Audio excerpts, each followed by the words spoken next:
أعوذ بالله السميع العليم من الشيطان الرجيم. بسم الله الرحمن الرحيم. الحمد لله رب العالمين وبه نستعين على أمور الدين وعلى آله وصحبه ومن تبعهم ووالاه. سبحانك لا علم لنا إلا ما علمتنا إنك أنت العليم الحكيم. رب اشرح لي صدري ويسر لي أمري واحلل عقدة من لساني يفقهوا قولي. اللهم افتح حكمتك وانصر علينا من غدائن رحمتك يا أرحم الراحمين. اللهم نور قلوبنا بنور هدايتك كما نورت الأرض بنور شمسك أبدا أبدا برحمتك يا أرحم الراحمين. ربي يسر ولا تعسر وتمم بالخير. Assalamualaikum warahmatullahi wabarakatuh. Hari ini kita masuk bab berhubung tentang kepercayaan kepada kitab Allah Subhanahu wa taala, yaitu mentauhidkan Allah Subhanahu wa taala. Kita masuk bab muka surat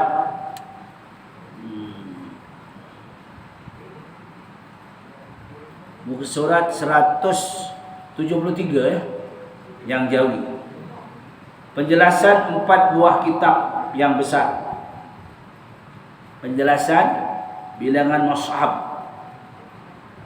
Penjelasan 4 kitab yang besar yang wajib kita percayai. Ya.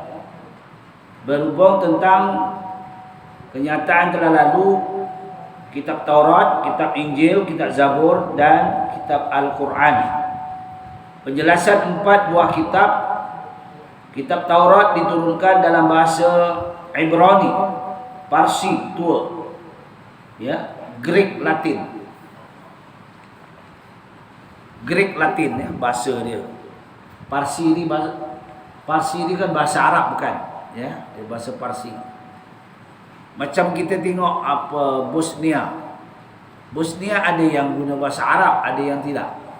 Bosnia kan ada Kristian, Yahudi ya. Itu sebab ada pertelingkahan di antara kaum mereka. Baik. Kitab Taurat di dalamnya mengandungi 10 hukum yang diterima oleh baginda Nabi Musa AS di Bukit Tursina. Apa dia?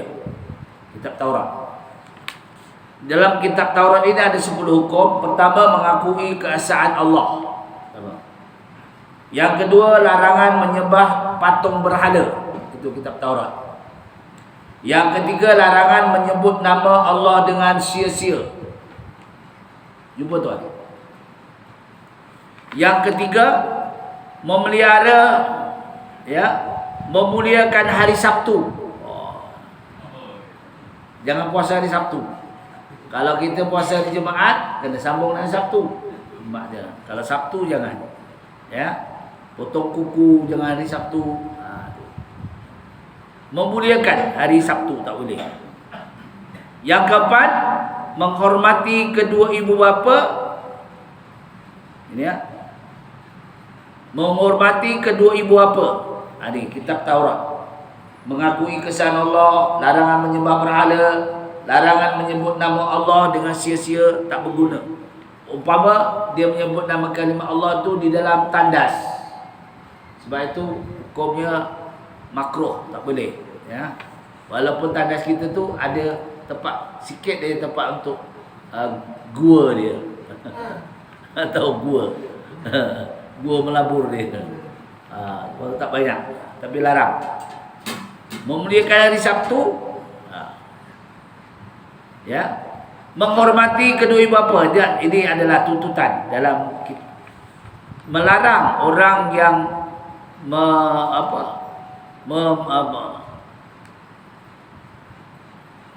menghina kedua ibu bapa lah, maknanya melarang supaya menghormati kedua ibu bapa.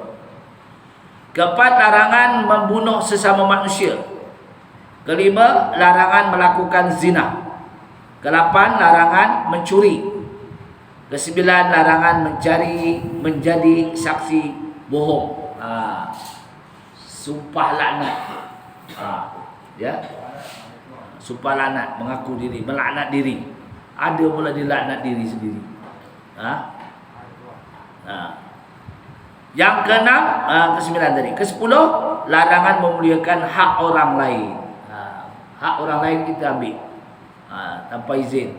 Misalnya buah, Buah apa ya? Buah mangga. Kita satu pagar, buah mangga pergi ke tempat kita. Aku punya ni, masuk dalam sini. Ya, tak boleh, kena minta izin tuan pokok dia cabut. Walaupun dia dah pergi melontor berlanjut ke tempat kita. Kena minta izin lah. Kecuali tuannya ambil aje lah. Kalau buah tu ada, ambil je. Tu lah. Betul ni. Kata tuannya, ambil lah. Kau punya, aku punya.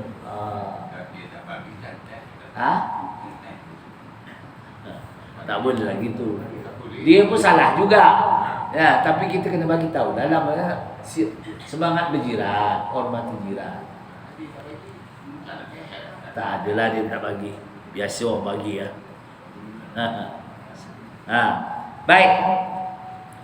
Maksudnya firman Allah SWT menyatakan ini di dalam pada kitab Taurat ini ada sekarang tidak ada lagi yang asli kerana telah banyak diubah suai, dipisung-pisungkan oleh golongan-golongan tertentu dari orang-orang Yahudi dan Nasrani seperti orang Kristian.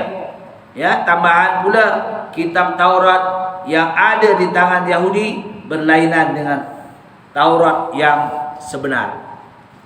Allah menyatakan dalam firman-Nya apa dia? Dalam surah Al-Baqarah ayat 75. Afatatma'u ya, afatatma'una ayyuminu lakum wa qad kana fariqum minhum yasma'una kalamullah. Ya. Summa yuharrifunahu min ba'di ma aqaluhu wa hum ya'lamun. Terang ya. Bolehkah kamu menaruh harapan bahawa mereka akan beriman kepada kamu padahal sesungguhnya telah ada satu puak daripada mereka yang mendengar kalamullah Taurat kemudian mengubah sudah mereka memahaminya padahal mereka mengetahui. Ini ya. Tapi sekarang ni dan memang maksudlah tak boleh lah. Taurat dah tak ada, Injil dah tak ada. Tapi banyak ya. Saya baru-baru ini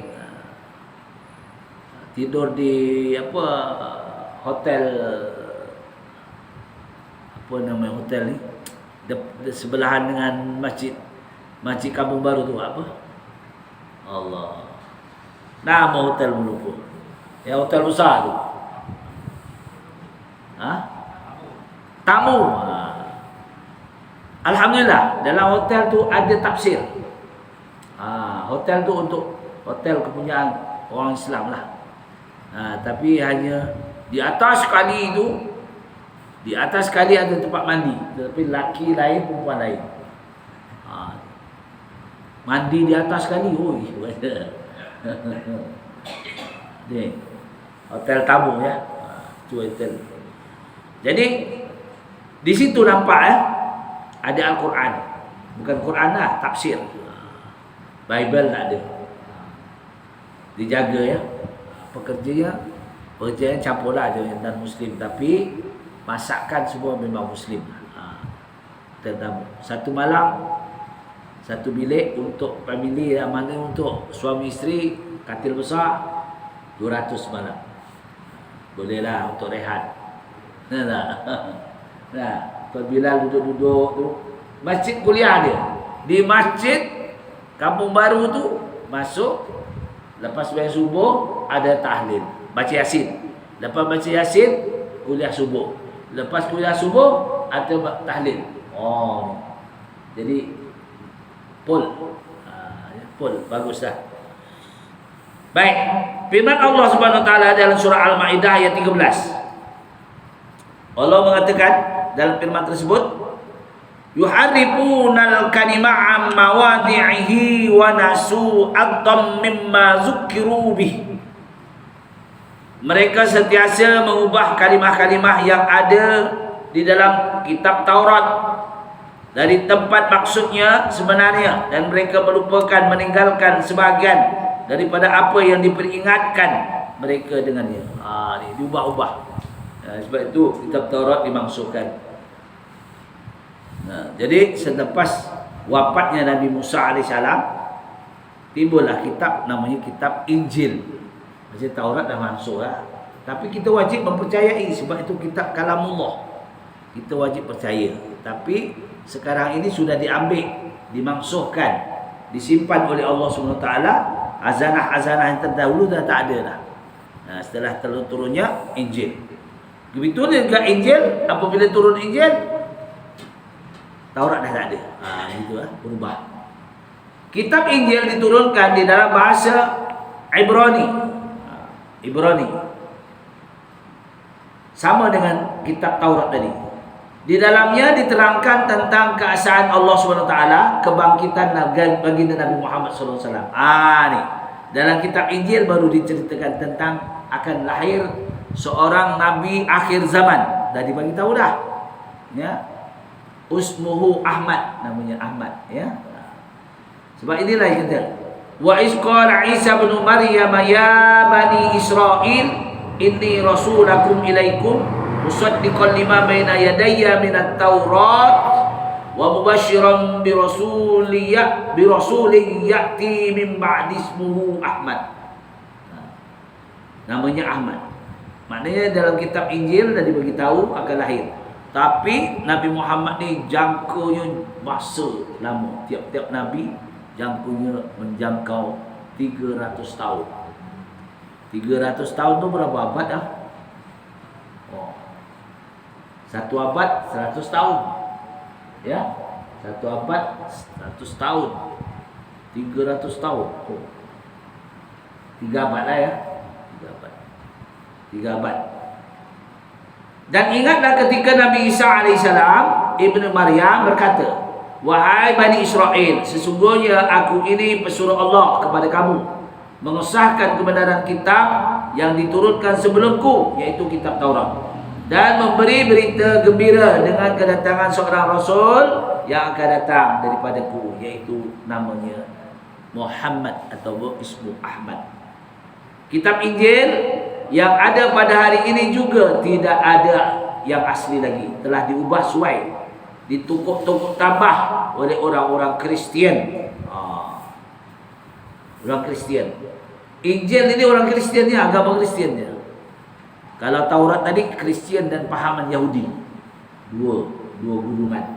Tapi Injil adalah orang yang beragama Kristian. Sebab itulah orang agama Kristian bila dia dapat hidayah. Saya 2 kali saya mengislamkan padri daripada Filipino. Ya. Dia dibayar oleh kerajaan, oleh Persatuan Kristian Malaysia sebulan 5,000. Sebulan 5,000. Tapi padri ni perempuan. Tapi padri ni dia pelik. Dia kata, saya menghafal, dia suka menghafal lah, dia pemimpin lah, padri, pendakwah. Saya menghafal kitab apa ni, Bible lah, Bible tu. Dia kata kitab Injil lah. Bible tu, tengok-tengok Bible tu bertukar lagi. Kalau kita beli yang lain, dah bertambah lain, tambah lain. Dia tak macam Al-Quran. Al-Quran sekali saya turun kepada baginda Nabi Muhammad SAW, tidak siapa boleh mengubah. Al-Quran ni macam mana pun, kalau kita ubah, ada yang dapat mengetahuinya.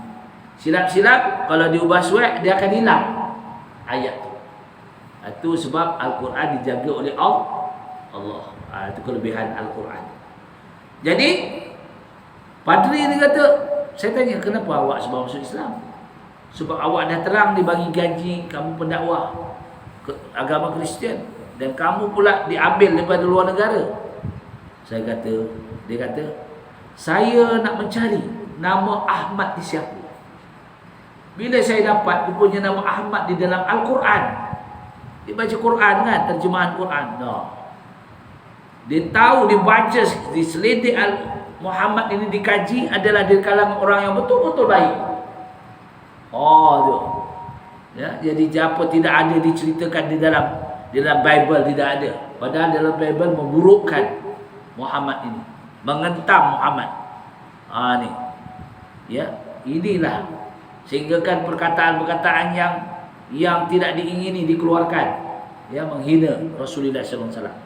Tetapi di dalam Al-Quran semua memuliakan baginda Nabi Muhammad.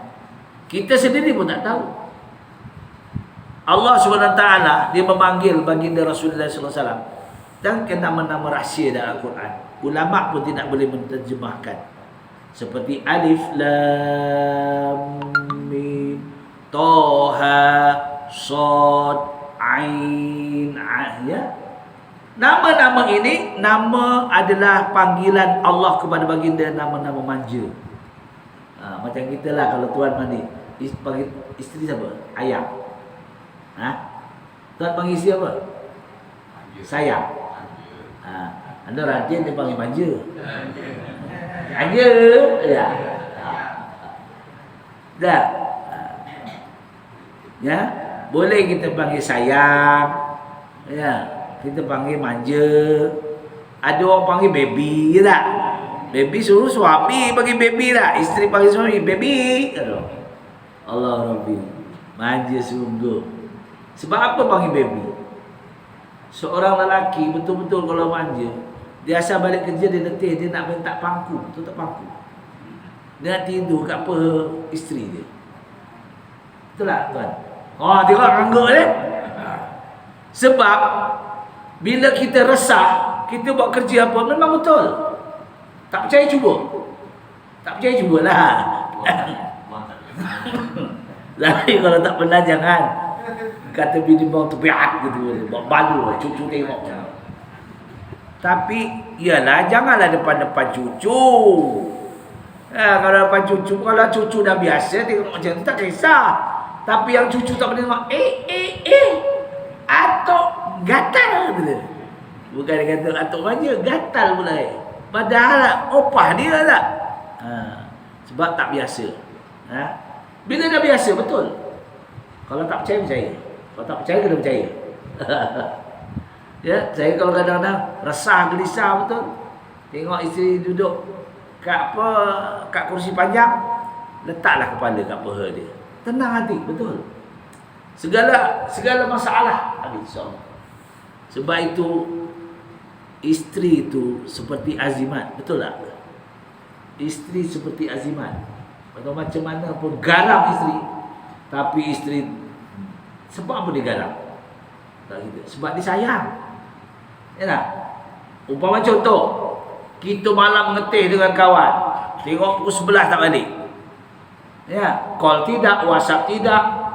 Balik-balik rumah, apa esok dia berkata? Esok pagi dia kata apa?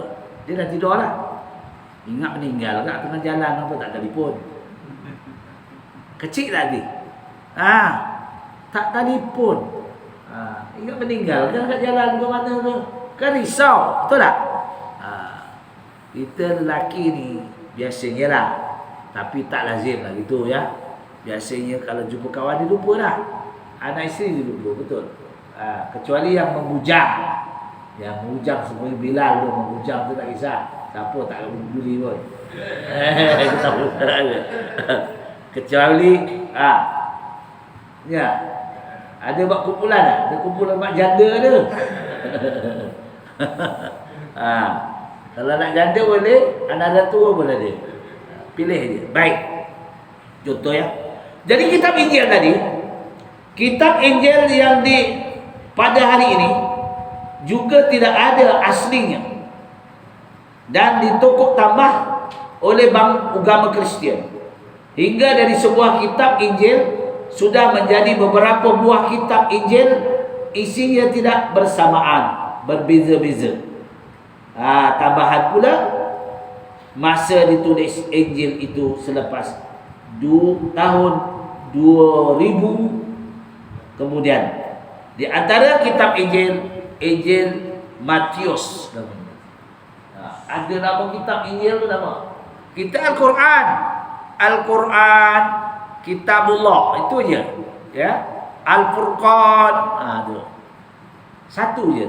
Dia Injil Matius, Injil Markus, Injil Lukas, Luk ya. Injil Yuhna ya. Injil Barzam, Barnabas. Banyak nama-nama kitab. Ada 5 berbeza-beza. Sebab itu dia ada Kristian. Ya, kalau di Sarawak dia ada pahaman satu di Bangsa Murut. Bangsa Murut. Bangsa Murut ni nama asalnya sekarang diubah suai banyak. Ya, nama asalnya Nabai, Tupai, Olai, Kodai, Kocai, nama asal. Anaknya diberi nama Abdullah, Muhammad Jamil. Semua anaknya diubah suai. Ini Bangsa Murut. Dia. Pahaman dia Kristian dia, Kristian pahaman yang dinamakan Kristen Buha. Dia tak ada. Bukan dia Protestan, bukan Katolik, bukan dia. Dia pahaman lain. Dia ada Kristian dia, pahaman dia. Jadi anaknya dia kata, pihak anaknya dia tahu nama dia lain, tapi nama anaknya dibuat nama Muhammad Jamil Abdullah, ya, bin Upai. Abdullah bin Upai, Muhammad Jamil bin Utai. Nama bapa dia dulu. Beza. Ni sebab dia tahu matlamat dia nak mengambil supaya orang percaya kepada, akhirnya nanti anaknya ni akan lahir anak nama Jamil lah. Kalau nama anaknya Isa bin Jamil, jadi dah nama Islam. Jadi orang Islam paruh, ya. Dan juga dia belajar, anaknya dihantar ke Indonesia sebagai pendakwah. Dia ada firman-firman dia. Dia ada. Saya mendengar, saya pernah berjiran, saya dengar, ya, ceramah-ceramah dia orang.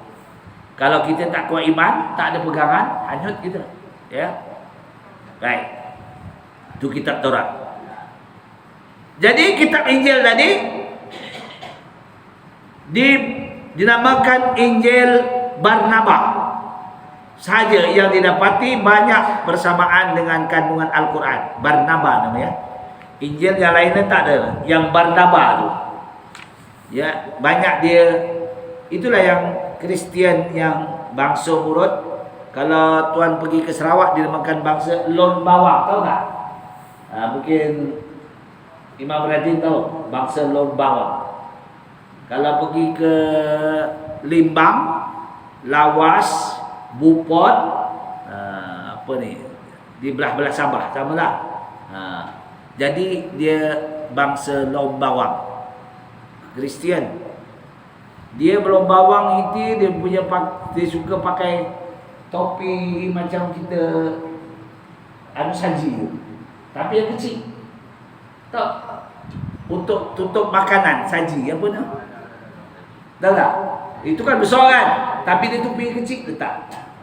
Dia pakaian dia, pakaian rasmi dia. Sehingga kan dewan dia pun ada lambang topi tu, topi saji kecil tu. Jenau tu. Dan pakaian dia lebih kurang dengan pakaian orang Iban. Dia suka kulit kayu. Kulit kayu. Pakaian rasmi dia lah. Tari menarian dia. Itu dia di kalangan bangsa dinamakan Barnaba, ya. Pahaman Barnaba. Dia seakan-akan Al-Quran, kalau orang tak faham, dia ingat itu betul lah. Sebab itu orang-orang Kristian tidak mengakuinya. Kitab orang-orang Islam hanya boleh menerima mana-mana isinya yang tidak bertentangan dengan kandungan Al-Quran. Dia mana yang baik dia ambil. Badai. Dia curi juga dari Al-Quran. Dan Kristian Barnaba ini, kalau tuan-tuan nak tahu, dia tidak buat penyembahan pada malam Ahad, diubah malam Jumaat. Kalau tuan tak percaya, pergilah ke Limbang, Lawas, ya. Ada kawan dia memang. Dan dia pula ada Mekah dia. Orang pergi Mekah, dia pergi Mekah juga. Mekah dia mana?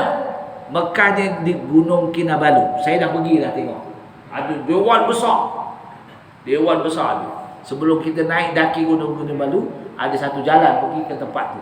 Saya tahulah sebab askar yang bawa. Askar Brunei, betul ada lawatan, ada persahabatan dengan askar Sabah. Saya dibawa.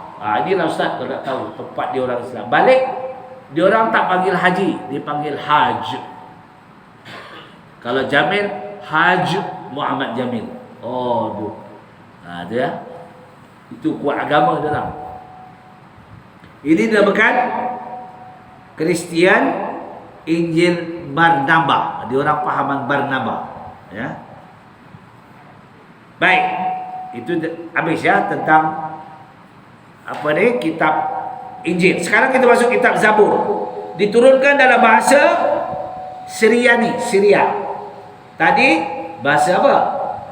Dia lain ya. Tadi Parsi. Ya. Ini bahasa Syria. Syam ataupun Syam tua. Di dalam mengandungi doa-doa, zikir-zikir, nasihat-nasihat dan hikmah-hikmah. Kitab Zabur ini juga telah menerima perubahan yang sama dengan kitab Taurat dan Injil kerana perbuatan ahli agama mereka yang suka menambah dan membezakan sesuatu untuk kepentingan mereka. Kitab Taurat, Zabur pernah dinamakan perjanjian lama, ya. Perjanjian lama. Manakala kitab Injil pula dinamakan kitab perjanjian baru. Daripada kumpulan kitab-kitab perjanjian lama dan baru inilah dinamakan Bible Kristian. Bible Kristian. Campuran daripada kitab Taurat dan Injil. Zabur. Dia semua ambil daripada dia, diubah. Kitab dahulu dah tak ada dah dan mamsuk. Tapi dia orang ambil balik. Ni. Manakala yang ketiganya, yang keempatnya dinamakan kitab Al-Quran. Di antara kitab suci yang diturunkan oleh Allah SWT dinamakan kitab Al-Quran lah. Kitab yang suci yang terakhir sekali. Ia diturunkan kepada baginda Nabi Muhammad SAW secara berangsur-angsur dalam masa kira 23 tahun. Apa masalah, apapun masalah, keluar. Ambil contoh lah. Ambil contoh ya. Masalah ketika peperangan Badar. Ya. Masalah ketika peperangan Badar, baginda Nabi Muhammad munajat kepada Allah SWT. Tentera kafir 1000 orang, tentera Islam 313 orang. Tetapi kerana keberanian dan munajatnya, baginda Rasulullah SAW membuat sembahyang 2 rakaat dan memohon kepada Allah Ta'ala, maka turun ayat supaya semangat balik. Apa dia? Ayat faman fi'atin qalilatin khalabat fi'atan katsiratan biiznillah. Wallahu yudha'ifu liman yasha' wallahu wasi'un 'alim. Ya, gulungan sedikit boleh menghapuskan, menghancurkan gulungan ramai dengan izin Allah. Semuanya adalah dalam penentuan Allah. Allah mendengar dan melihat. Ya. Maka dengan itu sahabat terus berani. Ketika itu dalam peperangan Badar berlaku dalam bulan Ramadan. Sahabat-sahabat jiwanya kental ketika itu. Jiwanya kental. Maka peperangan itu dimenangi oleh Islam.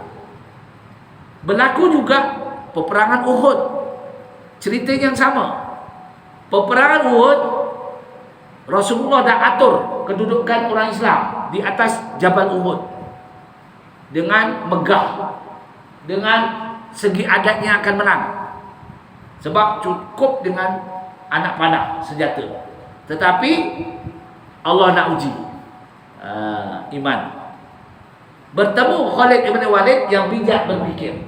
Orang kafir ketua itu, Khalid ibn Walid, belum lagi memeluk agama Islam. Dia buat siasah dalam peperangan, tipu daya. Didatangkan harta perempuan yang cantik di depan Jabal Uhud. Maka gementarlah orang-orang yang iman yang cantik hendak turun ke bawah. Sedangkan Rasulullah ada. Kata Rasulullah, ikut ketaatan kepada kami.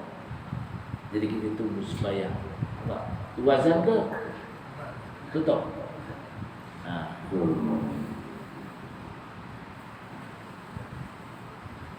Allah الله أكبر الله أكبر